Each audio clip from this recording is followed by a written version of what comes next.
Hello everyone. Now here we will see some of our prominent early nationalist leaders. First let us discuss about Dadabhai Naoroji. Dadabhai Naoroji, popularly known as the Grand Old Man of India, was born in a Parsi family in Mumbai on September 4, 1825. He worked as a professor of mathematics in Elphinstone College at Mumbai for 10 years. In 1855, he left the teaching profession and went to England as a partner in a firm. In 1869, he returned to Mumbai. He was elected to the Mumbai Municipal Corporation and later to the Town Council. He founded Bombay Association, edited the newspaper Rast Gaftar.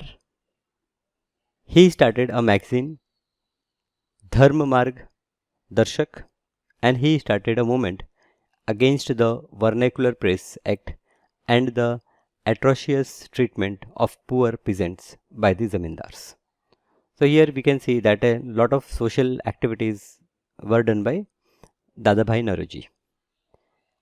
Now let us see his contributions.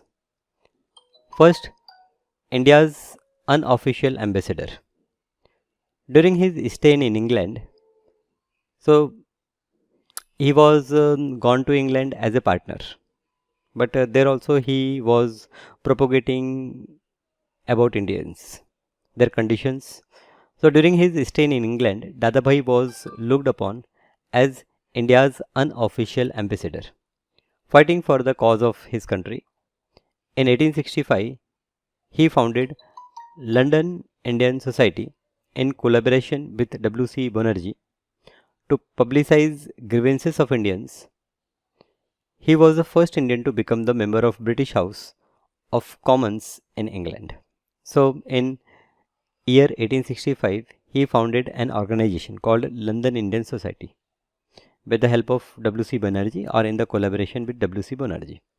And their work was to publicize grievances of Indians. While he was a member of British Parliament, he was also a member of British Parliament. So while he was a member of British Parliament, he brought to notice of the House important matters related to India. So as he was a member of British Parliament, so he always tried to bring matter of Indians in front of British Parliament. He was in favor of appointing educated Indians to high post. So here he is also with the opinion that in high post in British government, if Indians are educated enough, then they should be posted. It was due to his efforts that in 1893, the House of Commons passed a resolution in favor of holding the Imperial Civil Service examinations in England and India simultaneously. So it was effort of Dadabhai Naoroji only that Parliament passed a resolution that they will hold this ICS examination in England as well as in Indians, so that more and more Indians can participate in these exams. In 1866, he founded the East India Association in London. The East India Association soon became popular and its branches were set up in Kolkata, Mumbai and Chennai. The role in the Congress. Now we know that he is also a member of Congress. So what he done in Congress? Dadabhai role in the Congress was praiseworthy. He took an active part in the foundation of Indian National Congress and was elected its president thrice, in 1886, in 1893 and in 1906. Resolutions on self-government, boycott, Swadeshi and national education were passed by Congress under his presidency. The credit for demanding Swaraj from the Congress platform for the first time, that is in 1906, goes to him.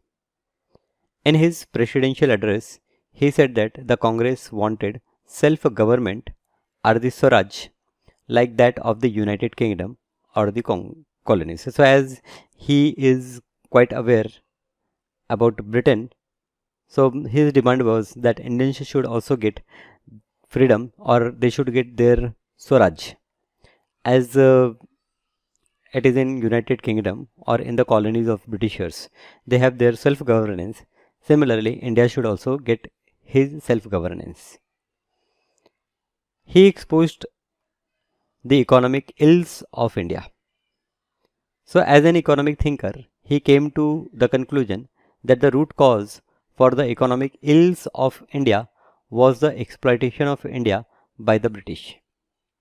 So now, as he is also a economic thinker, he come to a conclusion that all ills of economic activities, all what we can say that all ills of India was the exploitation of Indians by the Britishers. As Britishers are doing exploitation, therefore India is so poor. Okay, his economic condition is so bad. Dadabhai views on Indian economy are given in his work entitled Poverty and Un-British Rule in India. His famous drain theory explained how India's wealth was being drained to England through the various ways. So he has written a very famous book, Drain Theory, which explains how the Indian money is going to Britain. Dadabhai passed away in 1917, leaving behind a lesson of selfless service to the nation. So in his whole life, he served India selflessly, and he passed away in 1917. Okay. C.Y. Chintamani had rightly said the public life of India had been adorned by a galaxy of brilliant intellect and selfless patriots. So we have seen, means in our India, if you see the culture of India, if you see the history of India, you will find lot many intellectual, brilliant, selfless peoples in India. But there has been in our time none comparable with Dadabhai Naroji. So according to him, in his time means in the period of 20th century, 1900 something or 19th century, he said that Dadabhai, there was no other person whom we can compare as far as what we can say that brilliancy is concerned, selfless work towards country is concerned. Dadabhai Naroji was fit in this category. Now let us understand about Gopal Krishna Gokhale, about his contribution, what he is. Okay, so Gopal Krishna Gokhale, his period was 1866 to 1915. Gopal Krishna Gokhale was born at Kolhapur in Maharashtra in 1866. He was professor to the history and economics at Fergusson College in Pune. He was influenced by the idea of Justice M.G. Ranade. He joined the Deccan Education Society founded by Justice Ranade. So he was too much influenced by ideas of Justice M.G. Ranade, and therefore he joined his society. On behalf of this society, he went to England to propagate Indian views before the Wilby Commission. He was awarded the title of CIE, Companion of the Indian Empire. Gokhale became the most popular leader of Indian National Congress. He presided over the Varanasi session of Congress in 1905. Having faith in British liberalism, he said the goal of Congress should be attainment of a form of government similar to which existed in the self-governing colonies of the British Empire. So he presided over the Varanasi session of the Congress in 1905, and having faith in British liberalism, he said that goal of Congress should be, now he said what should be the goal of Congress. The goal of Congress should be attainment of a form of government similar to that which exists in the self-governing colonies of British Empire. So in British Empire, if we see the British colonies, they are self-governing colonies. They have their own rules. Okay, so similarly, Gokhale's idea was that Congress should also demand such a self-governing society. His contribution, now let us understand his contribution. First, persuaded the British for reform. Gokhale favored, Gokhale favored the use of constitutional means to achieve his goal. So his idea was that using constitution only we will achieve what we want. He opposed the policies of the British government whenever necessary. So whenever necessary, he opposes the British government. He criticized the government on issues such as incurring huge expenditure on the British army. So he criticized that British government, they are expending too much money on the Indian army, in the British army, adopting the policy of racial discrimination in appointment of high post. So he also um, criticized their policy that at higher post they are not appointing Indians, they are appointing their persons only, Britishers only. And third, imposing production tax on cotton. He also criticized the tax imposed by Britishers on cotton. He made a strong plea for the reform of the legislative councils and separation of judiciary from the executive. So he made a strong plea. Plea means application. He has given application in court that judiciary system and executive system should be separate. He played an important role in the passage of Minto-Morley reforms. He also served as a member of Indian Public Service Commission and urged it to increase the share of Indians in higher services. So he was also a member of Indian Public Service Commission, and he also want that there should be an increase in share of Indians in these higher services. During his visit to England, he tried to persuade the British statesmen not to give effect of partition to Bengal.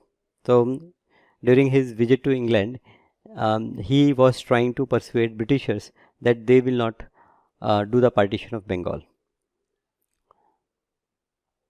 Servant of Indian Society. Gokhale set up the Servant of Indian Society in 1905. Okay, so to promote Indians to participate in the service of India, Gokhale set up Servant of India Society. The main aim of this society was to train national leaders who would dedicate themselves to the service of India. Some of the important members of the society were Srinivas Sastri and Hridaynath Kunjuru. Role as a member of Imperial Legislative Council. In 1902, Gokhale became the member of Imperial Legislative Council. He pleaded in the council for reduction in salt duty and the abolition of excise duty on cotton goods. His relentless effort led to reduction in toll tax. So his effort was helpful to reduce the toll tax. He tried to introduce a bill with a view to make primary education compulsory, but he could not achieve much success in it. So he tried that a bill should be introduced, a bill should be passed where primary education made compulsory, but he was not achieve much success in it. Being an economist, he demanded radical changes in the fiscal policy and better jobs for the educated middle class. He impressed upon the government to reduce the land revenue. Now let us understand the relation of Gokhale and Gandhiji. Gokhale went to South Africa where he helped Gandhiji in his fight against the racial discrimination. Now you all know that initially Gandhiji he was fighting in Africa with the Britishers, okay, where Britishers are doing racial discrimination. So Gokhale went to Africa and he helped Gandhiji. The credit of persuading Gandhiji to return to India and join Indian public life also goes to Gokhale. So Gandhiji was in Africa and we know that he has a big role in freedom fight of India. So who persuaded Gandhi to come India? The person was Gokhale. Gokhale, he persuaded Gandhiji to come in India. In fact, Gandhiji accepted Gokhale as his political mentor. So, Gokhale, we can say, is the guru of Gandhiji. He is the political mentor. Gokhale died in February 15, 1915, when his popularity was at its peak. So, in 1915, Gokhale was very popular, and at that time he passed away. Now, let us see about Surendranath Banerjee, 1848 to 1925. Surendranath Banerjee was a nationalist leader, popular journalist, and dedicated educationist. He was born in Bengal in 1848.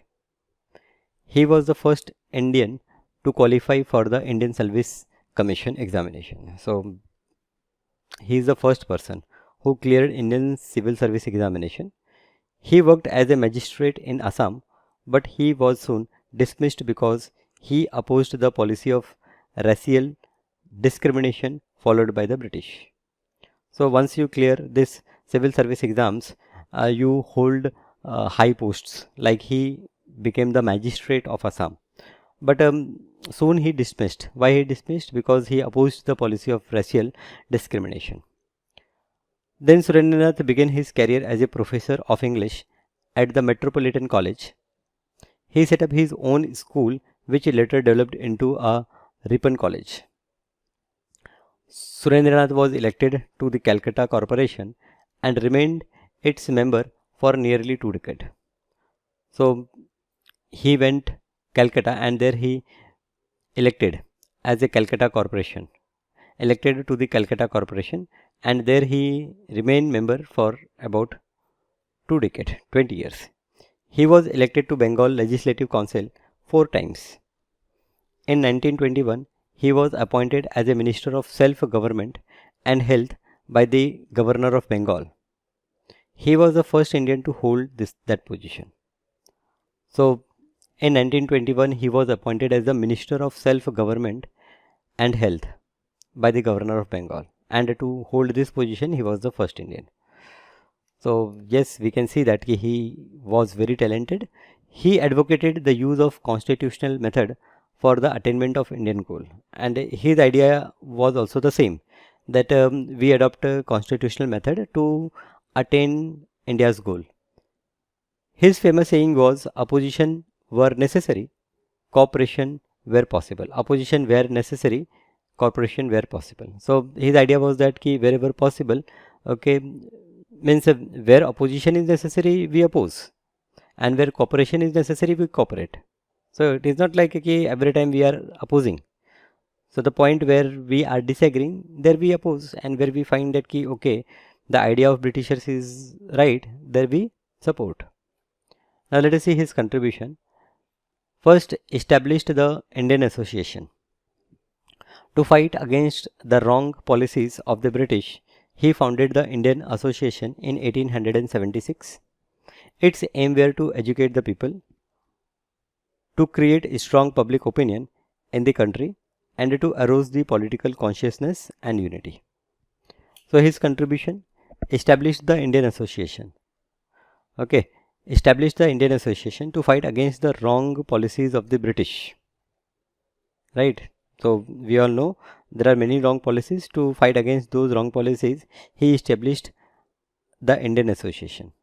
Its aim were to educate the people, to create a strong public opinion in the country, and to arouse political consciousness and unity. Second, he created an All India political organization. In order to create an All India political organization, Surendranath convened the Indian National Conference in 1883 at Kolkata.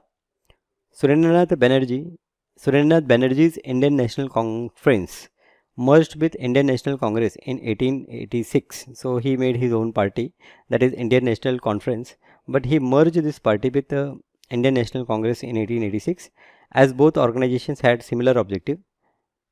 He presided over the 2 sessions of the Congress in 1895 and 1902. Also he presided the Congress sessions, one in 1895 and other is 1902. Political ideas. What is his political ideas? Banerjee edited a newspaper, Bengali, which serves as a powerful medium for mobilizing the public opinion. His book, Nation in the Making, gives an account of his political concern and his views about self government. Banerjee started agitation against the License Act, Arm Act, Vernacular Press Act, and against lowering the age from 21 to 19 years to appear in the ICS examination. Now government decided that they will reduce the age. So as they reduce the age, then it will difficult for Indian to clear that exam in lower age. He opposed the Morley Minto reform in 1909, which introduced separate electorate for the Hindus and Muslims. So what is this Minto Morley reform? The Minto Morley reform was that there should be separate electorate for Hindus and Muslims. So this was to divide and rule policy, like we can say that they wanted to divide Muslims and Hindus. He also opposes the division of Bengal by Lord Curzon in 1905. Now in 1905, Curzon he divided Bengal, he partitioned Bengal. This was opposed by Banerjee at that time also. So Banerjee, popularly known as the father of Indian nationalism, breathed his last in 1925. So in 1925 he also passed away. So there are many more early nationalists, but we have seen in detail about Dadabhai Naoroji, Surendranath Banerjee, and Gopal Krishna Gokhale. Okay, so this is how we understood how this early nationalist they raise the nationalism thinking in Indians, and how they, we can say that, fought with Britishers for their rights, for their demands, and how they achieve some success in getting those things. Yeah, so thank you. In next class we will see another chapter.